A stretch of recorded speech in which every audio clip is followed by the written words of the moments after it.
Bab 491. Tahap energi refining.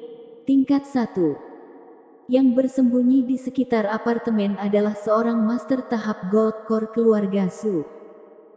Saat itu setelah melaporkan keadaan di sini pada Albert Zhu, Larry Zhu segera kembali ke provinsi Jiangnan, serta menuruti perintah Albert Zhu, mengatur seseorang di sini untuk mengawasi Rika Mo.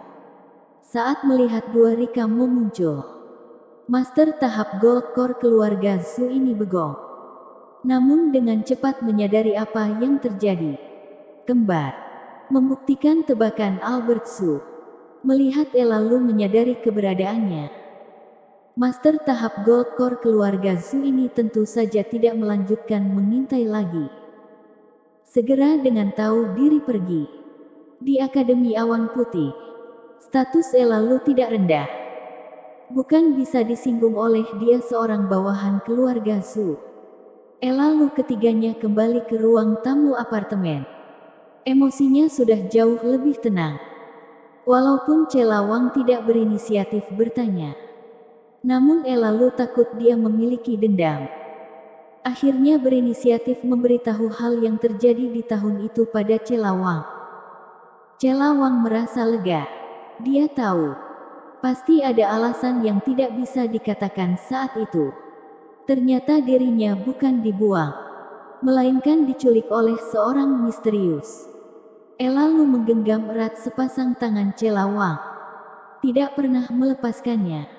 Berkata, sayang, Cela. Beberapa tahun ini kamu sudah menderita. Celawang menggeleng, tidak menderita.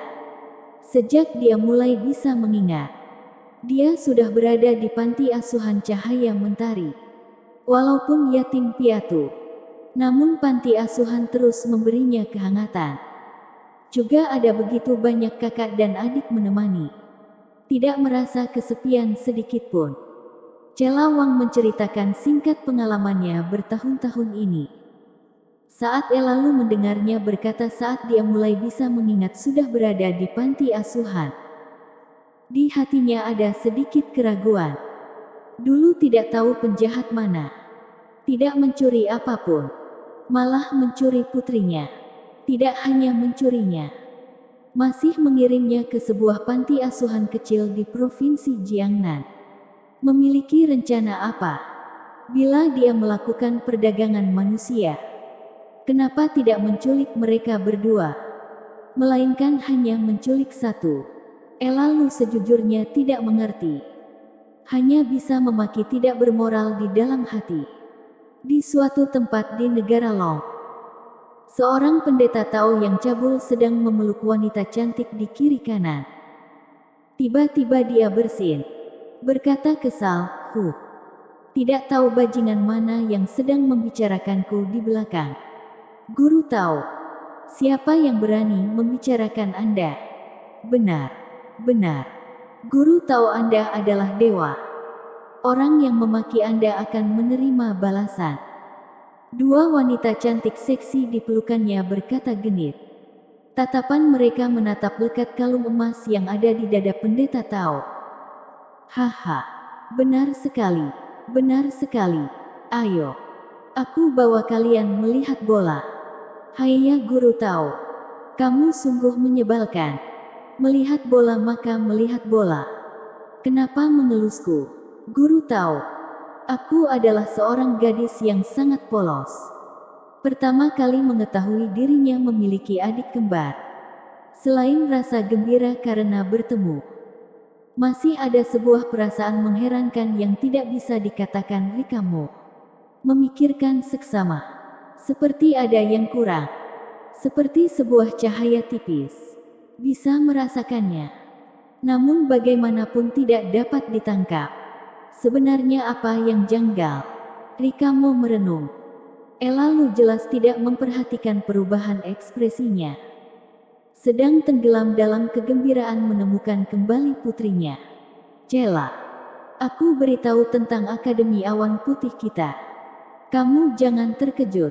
Lalu tidak tahu. Celalu sudah lama mendengar tentang Akademi Awan Putih dari Louis Lu. Masih dengan sangat perhatian memperkenalkan keadaan di sana. Yang utama adalah ingin membuat Cela Wang secepatnya menerima kenyataan dia terlahir dari keluarga kultivator. Logikanya, seorang anak yang tumbuh besar di luar Kunlun pasti sangat sedikit mengetahui tentang kultivator.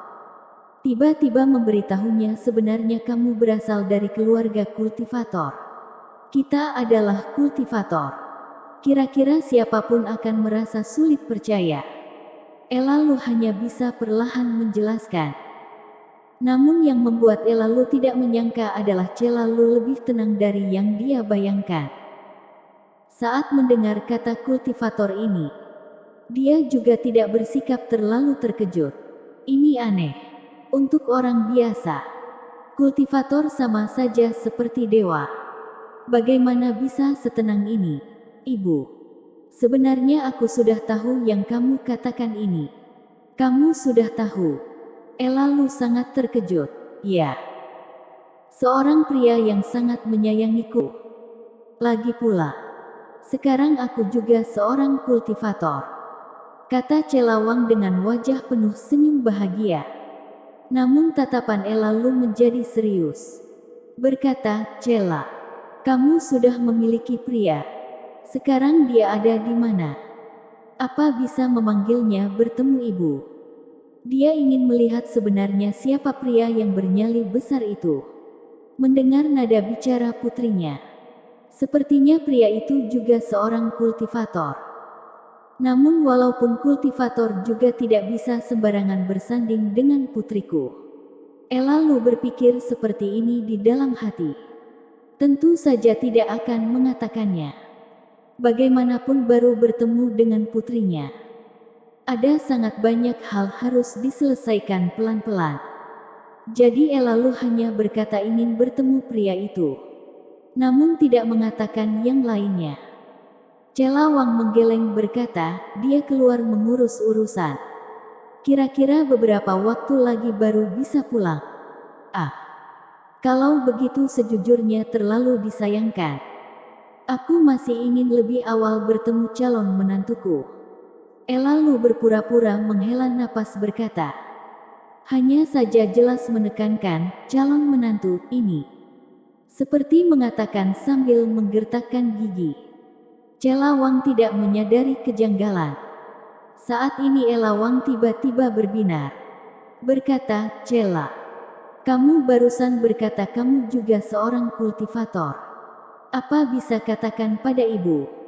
Sekarang kamu ada di tingkatan apa?